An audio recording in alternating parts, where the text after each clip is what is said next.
My name is Jennifer Chen, and I never intended to become a whistleblower. But sometimes uncovering the truth means risking everything, even if the world thinks you're the villain. As Chief Risk Officer at Global Dynamics Corporation, I was supposed to protect the company from threats. I never expected the biggest threat would be sitting in the CEO's office. It started with a discrepancy, a tiny thread that, when pulled, unraveled the facade of one of America's most respected technology companies. Looking back, I should have known that people who work that hard to appear perfect usually have something to hide. The October board meeting was proceeding as usual.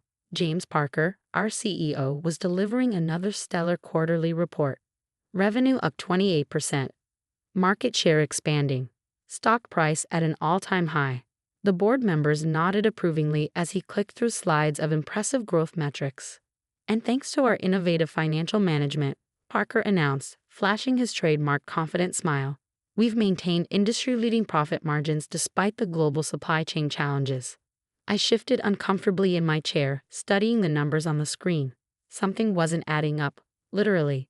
After 15 years as a forensic accountant and risk analyst, I developed an instinct for when figures were too good to be true. These were beyond good. They were impossible. Any questions? Parker asked, his eyes sweeping the room before landing on me. His smile flickered slightly. He knew I'd been digging. Actually, I said, opening my laptop, I have concerns about the pattern of overseas transactions in the Q3 report. The temperature in the room seemed to drop 10 degrees. Parker's smile became fixed. Perhaps we should discuss this privately, Jennifer. These technical details aren't relevant to the board's time. With respect, sir, I believe they are. I connected my laptop to the display. Over the past 18 months, I've identified a series of irregular payments through our Singapore subsidiary. The amounts. As I said, Parker cut in sharply. These technical matters can be addressed in the appropriate forum. The board has a full agenda today. Marcus Thompson, the board chairman, leaned forward. No, let's hear this. Ms. Chen, please continue. I pulled up my analysis. These payments, totaling approximately $42 million, were ostensibly for consulting services. However, the receiving companies don't appear to have any actual employees or operations. They're shell corporations registered in Panama. Parker's face had turned an interesting shade of red. This is ridiculous. Our transactions are fully audited. By Maxwell Accounting, I interrupted. A firm owned by your former college roommate, David Maxwell. The same firm that's been implicated in 3 major corporate fraud cases in the past decade. The boardroom erupted in murmurs. I continued, my heart pounding but my voice steady. Furthermore, these shell companies all trace back to a holding company in the Cayman Islands, a company that, until 3 years ago, listed James Parker as a director. Enough. Parker slammed his hand on the table. This is a baseless witch hunt by an employee who's clearly out of her depth. Jennifer has been struggling with her role for months. Her performance reviews. My performance reviews were exemplary until I started investigating these transactions, I said, pulling up documentation. In fact, I received a commendation from the board just 6 months ago for implementing new risk management protocols. Protocols that have damaged our operational efficiency, Parker countered smoothly. Your overzealous investigations have created unnecessary delays and friction in our global operations. The board has been patient, but perhaps it's time to discuss whether you're still the right fit for this position. I felt the mood in the room shifting. Parker was good, very good. He'd spent years cultivating his image as the brilliant, trustworthy CEO who had transformed Global Dynamics from a struggling tech company into an industry leader. Who would the board believe, him or me? I have more evidence, I said, fighting to keep my voice calm. Bank records showing the money being routed back through a network off. That's quite enough. Parker's voice was ice. You've accessed confidential financial records without authorization. That's a serious breach of company policy. I'm the chief risk officer. It's my job to. It's your job to follow proper channels, which you failed to do. Furthermore, your wild accusations have potentially damaged the company's reputation and created liability issues. He turned to the board. I recommend immediate termination for cause. Marcus Thompson looked troubled. James, this is rather extreme. Perhaps we should investigate. With respect, Marcus, we can't have an employee making reckless accusations based on unauthorized access to sensitive data. I watched in disbelief as the board members began nodding. Parker had played them perfectly, transforming me from whistleblower to disgruntled employee in less than 5 minutes. All in favor of termination? Parker asked. Hands went up around the table. Motion carried. Jennifer, please wait outside while security prepares your exit paperwork. As 2 security guards appeared to escort me out, I caught Parker's triumphant smirk. He thought he won. He didn't know I'd spent the past 3 months preparing for exactly this moment. In my office, watching security pack my belongings, I sent a single text message: Execute Protocol Delta. Within an hour, encrypted copies of my evidence were being delivered to the FBI's Financial Crimes Division, the SEC, and 3 investigative journalists who specialized in corporate fraud. But the real bomb was still waiting to be discovered.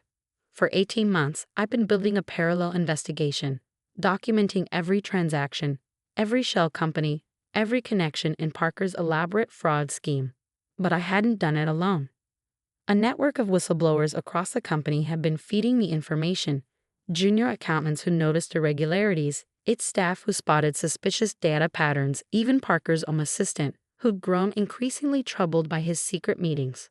We created a secure database, hidden behind layers of encryption, containing everything: forged audit reports, backdated documents, recorded conversations.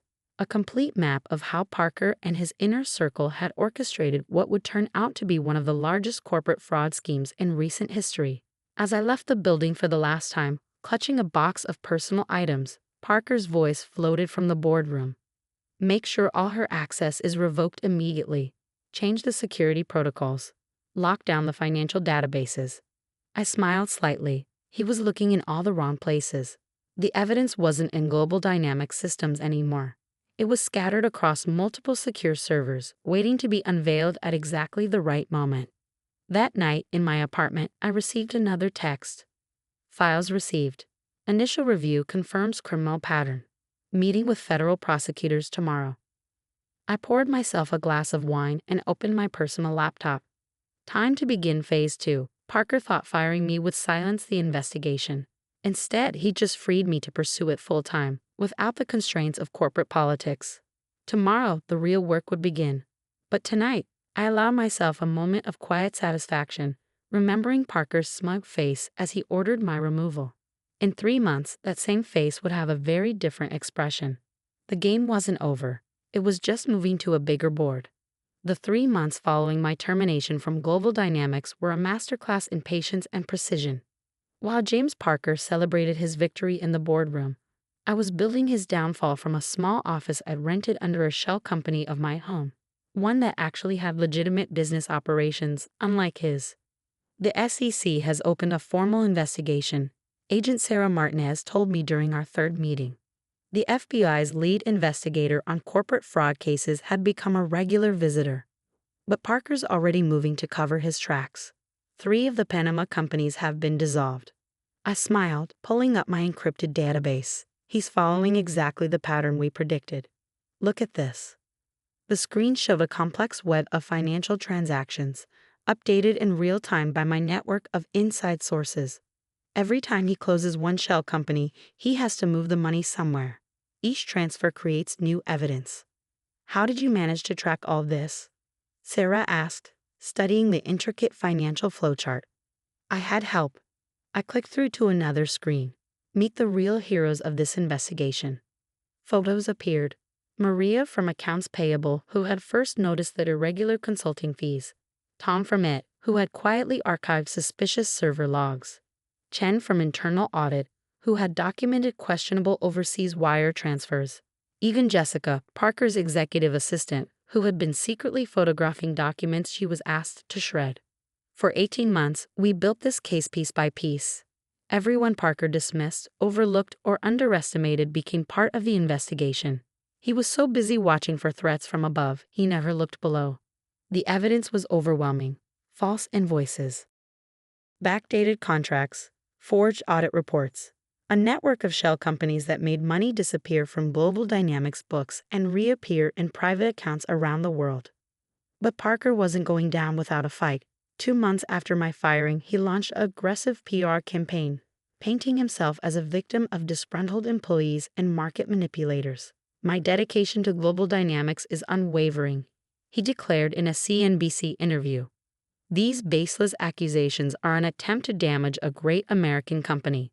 We have nothing to hide. The next day, phase 3 of our plan began.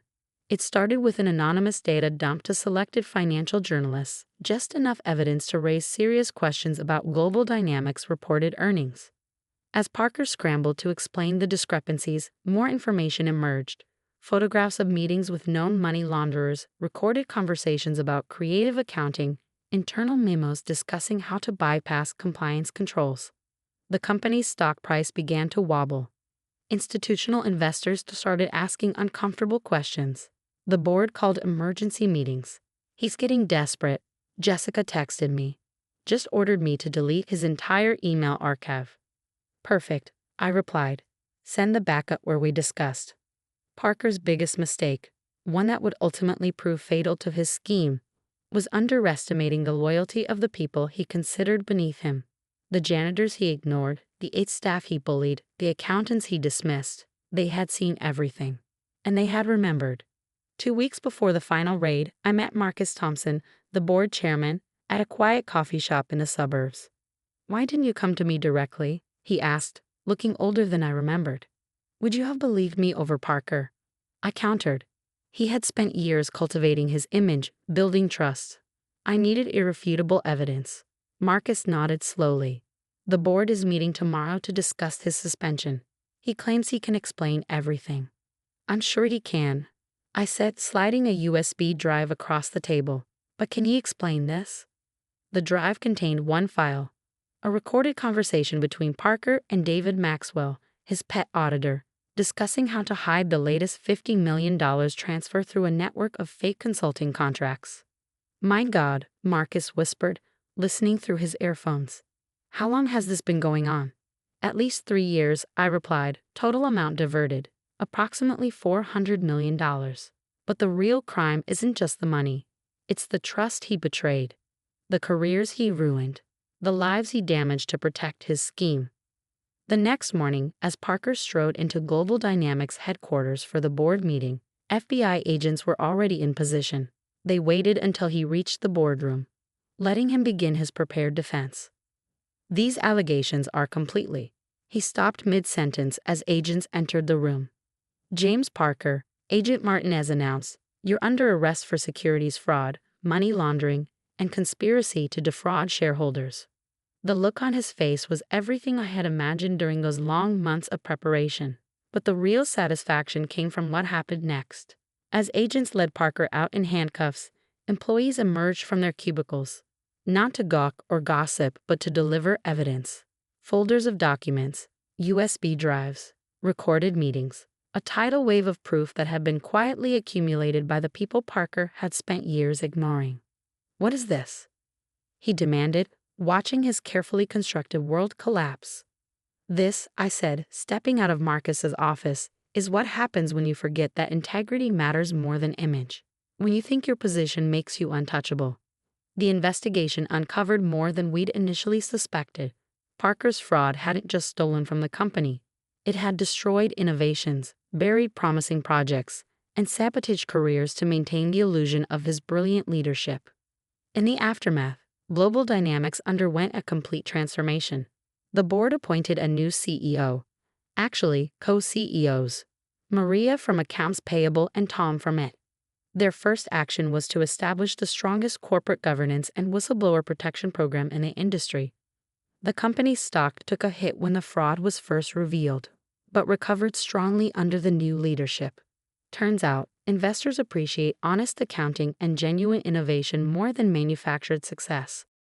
Last week, I returned to Global Dynamics, not as an employee, but as a consultant helping other companies establish fraud prevention programs. The office felt different.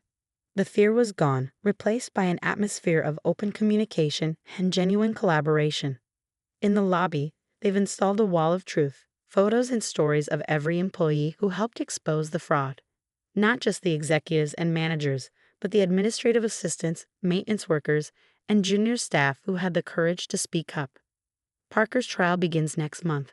His lawyers are pushing for a plea deal, but the evidence is too strong, the pattern too clear. The man who spent years building a facade of success will likely spend the next decade in federal prison.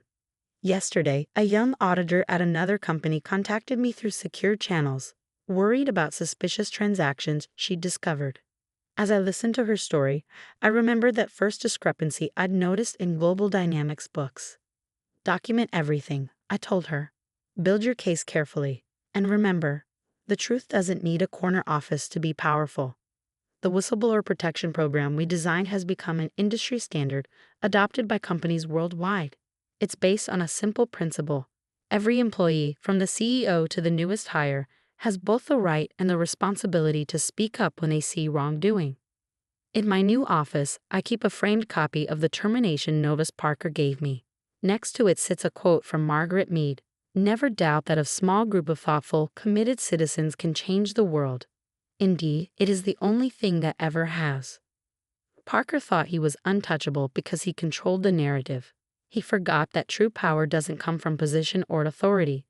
It comes from the collective courage of people willing to stand up for what's right. The final tally of Parker's fraud scheme reached $412 million. But the real cost, in broken trust, damaged careers, and lost innovations, was incalculable. The real victory wasn't just exposing the fraud. It was showing that integrity and accountability still matter in corporate America. Sometimes, the best revenge isn't just bringing down the corrupt, it's building something better from the ruins they leave behind.